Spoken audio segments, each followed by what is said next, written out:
I am so grateful to all 5,000 of you who have subscribed to my YouTube channel that I wanted to make a special 5,000 subscriber pastry special. So today I'm going to walk you through a process of making number cake macarons, which have been popular for years, but I feel like I see more and more of them online all the time.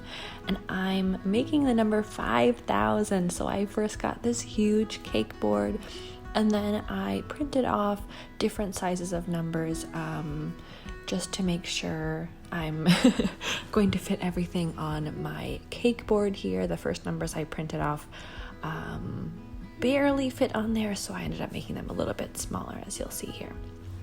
Anyway, I want to make an actual macaron sandwich instead of just stacking the macarons on top of each other. So the zeros will be fine, but the 5, you will need to reverse that number. Otherwise, you will run into some problems. I am starting off with the number macaron shells, which I am going to make a kind of a deep pink color. I'm using watermelon food coloring gel from Macaron, and I, as you might know by now, like to use a French meringue method when I'm baking at home. So I'm just pouring my sugar and cream of tartar, if you're using that, into my whipping egg whites. I add my gel food coloring if I'm coloring everything the same color when my egg whites are around 70 to 80% of the way whipped. I don't like to wait until the very end, and I also don't like to add it too early.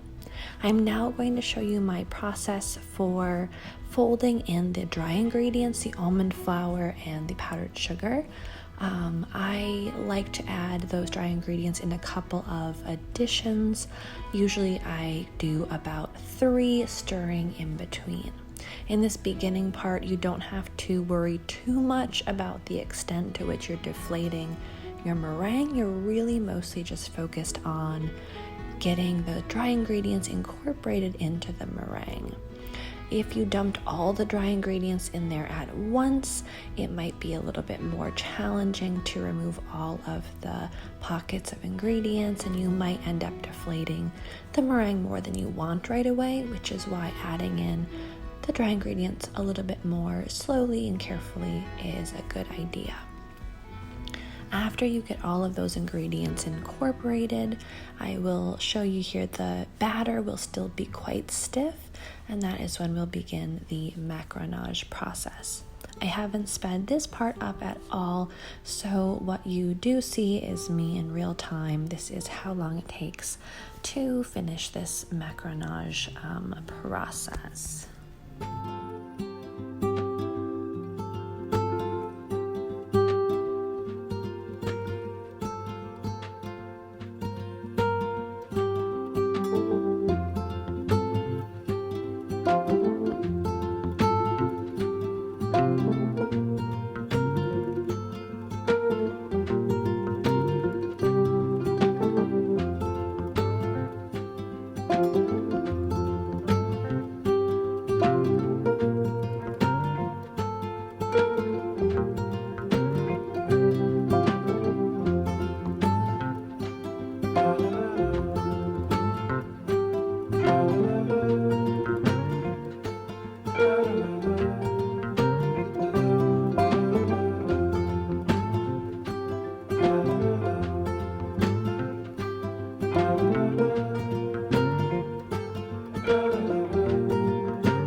My spatula up here, and you can see how stiff my batter is. The batter is falling, but not quite like that ribbon stage that we are hoping to get to.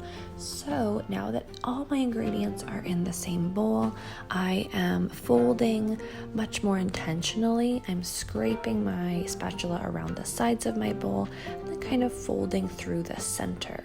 I also like to use this kind of a wider bowl so that I can also turn the bowl with my other hand to make sure that I'm scraping up everything and I don't have some weird pocket at the bottom that isn't getting the same amount of macaronage. The longer you go with this process, you want to keep lifting up your spatula to see how the batter falls from it. Again, we're looking for that ribbon stage where the batter flows off right back into the bowl like a really smooth ribbon.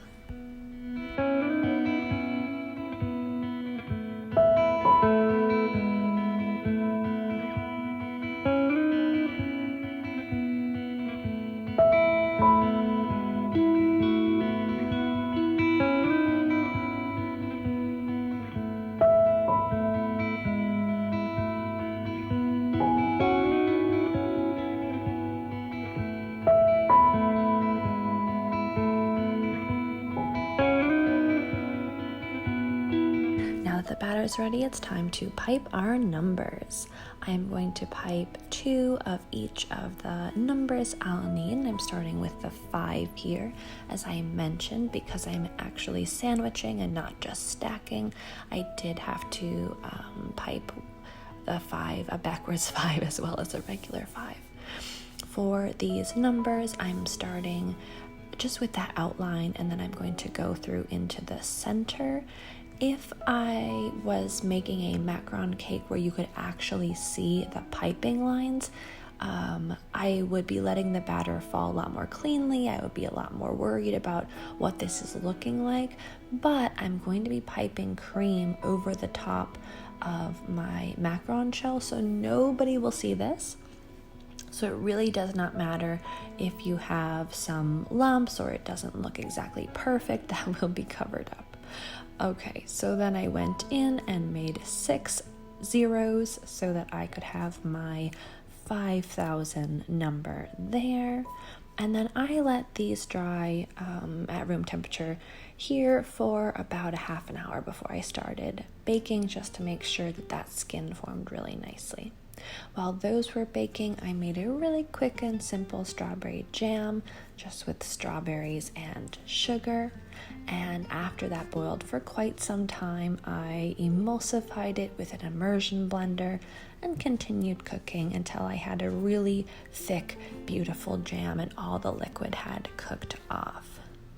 The next step I did was I made some mini macarons in a little bit of a lighter pink color to use as decoration. I'm using a much smaller piping tip, and I did not use a template. I just eyeballed this because they were so tiny and I made so many of them. I really wasn't concerned about getting off track and making weird sizes of macarons. And with this, you don't have to do this. I think tiny mini macarons are always cute, and I think there's just something extra adorable about having a really large macaron with a really mini macaron on top. I think that's quite cute.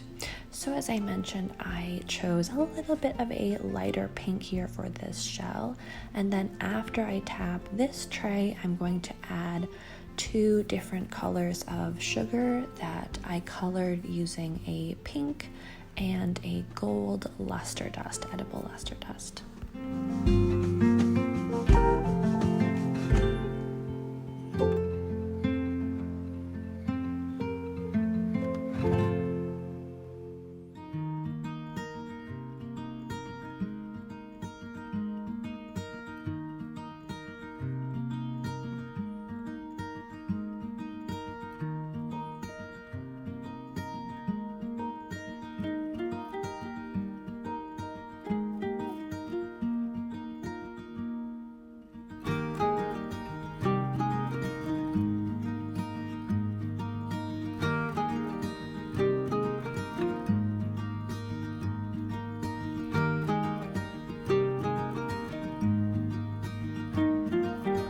I made 3 different sizes of smaller macarons, one that was very tiny, one that was a little bit bigger, and then more of just a regular macaron size.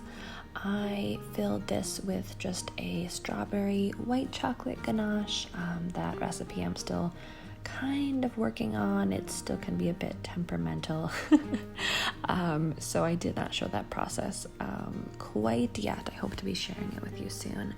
And so I'm just filling these, and whereas the larger macarons I made the day before I finished this macaron cake, as soon as these shells were cooled, I wanted to get them filled so they could spend the night in the freezer or refrigerator to get that nice macaron texture before I put them on the top of my macaron cake, which had a much shorter shelf life. So you can see here the different sizes of the macaron, especially this little tiny guy that is so cute.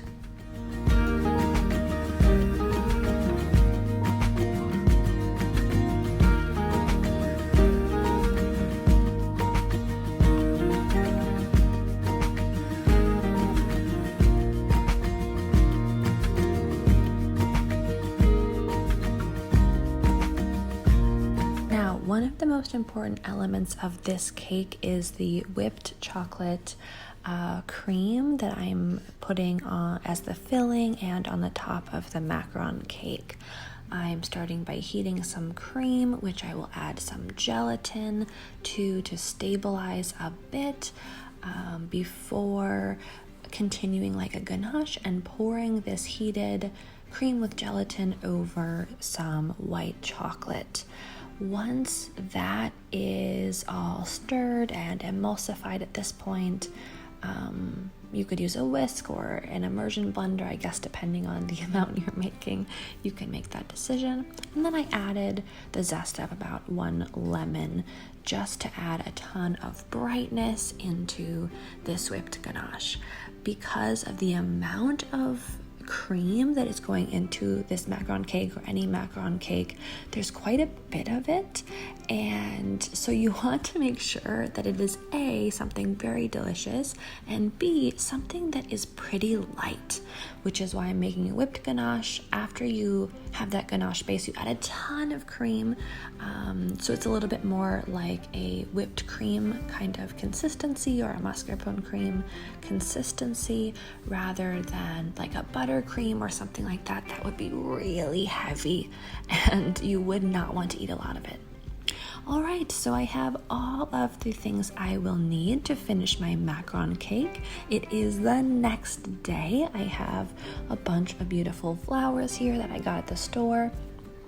And before I go on to building my macaron cake, I'm just taking some coating chocolate and I snipped off the flowers here, and I'm just going to dip the ends into this coating chocolate.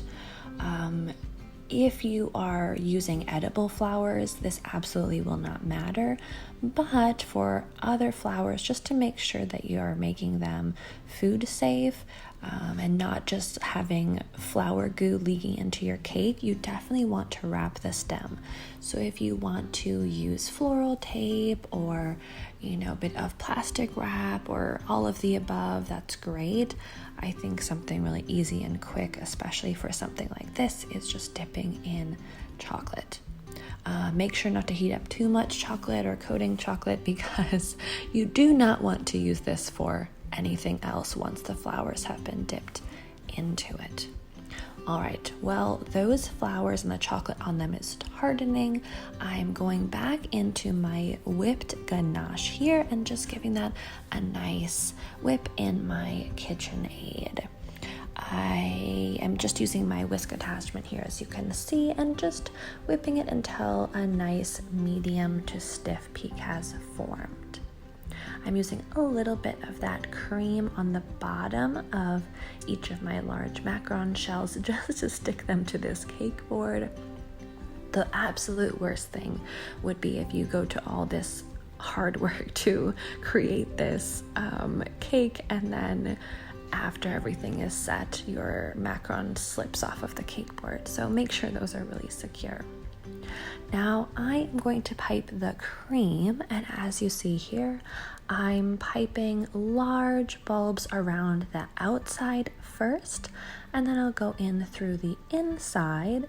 And because I'm going to add that strawberry compote that I made, I'm not going to pipe bulbs between those two rings of cream. I'm going to just pipe one flat, thinner line.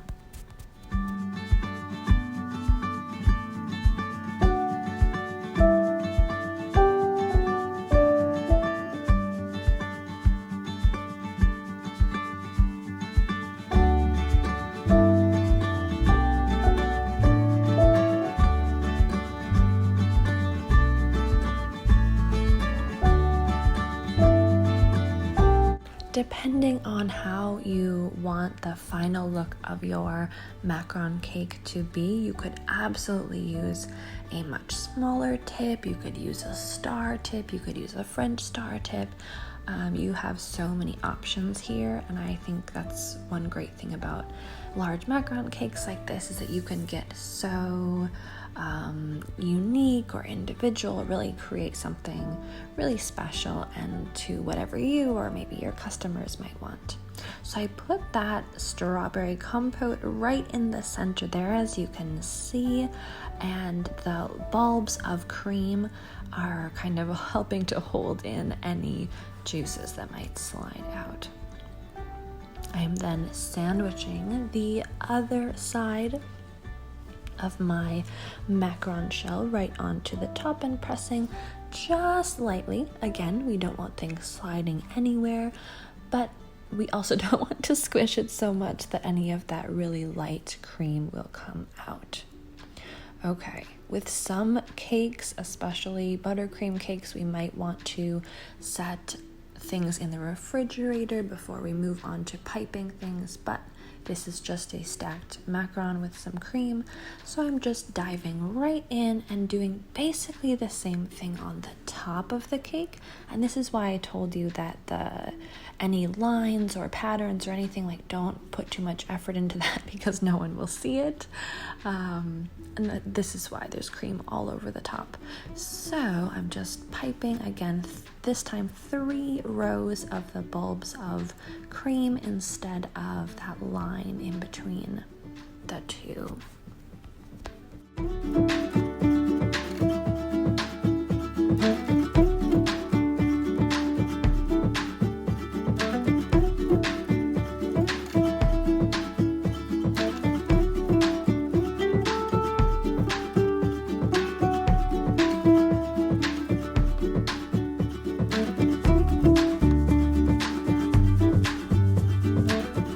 Okay, now that everything is piped and ready to go, it is time for the best part, the decorations. I went in with my flowers and greens first, and I kind of sketched out how I wanted this to go, so I was pretty clear on where to put things, but I think this is a really fun time to play around with different styles. Just make sure that as you're placing things, if you change your mind and you've already squished some of the cream, just keep that in mind. You might need to keep some extra cream handy, or just be okay with where you end up with things. So after those flowers are on the top, I went in with my macarons, and this is why I really wanted to make a couple of different sizes of smaller macarons, so that I had more shapes and sizes and textures to play with, depending on, where things fit on the cake and the flowers and all of that. I just continued doing that same process on all 4 of my numbers there, and then I just added a couple little freeze-dried strawberry pieces. You could add fresh fruit if you wanted. I added some gold leaf. You could add any kind of, sprinkles or chocolate drizzle, or really the sky is the limit here. But yeah, all done. This is what my macaron cake looks like. I hope you enjoy it. I was so satisfied with how these turned out. I thought it was perfect for spring, really bright and fresh with those florals and the pinks and a little bit of the glitter and gold coming through. Just girly enough, I think. Anyway, the inside of the macaron cake, and especially with the lemon we added in that whipped ganache and the strawberry compote, the flavor was really bright and beautiful as well. And while I gave most of these away, I did sneak a piece for myself and absolutely could have eaten way more. It was so delicious. I just wanted to give you a quick look at what, if you just made one single number, one macaron cake, what that might look like. Still adorable. And here's a little peek at the inside. Once I cut into that number 5 there, you can see the strawberry kind of oozing out. So delicious. All right, thank you all so much for watching. I hope you enjoyed this video and you've been enjoying my other videos. I know I don't always post so regularly, but I really do enjoy making content for you, and I hope to see you all again soon with more videos. Thanks again for subscribing and watching. See you next time. Bye.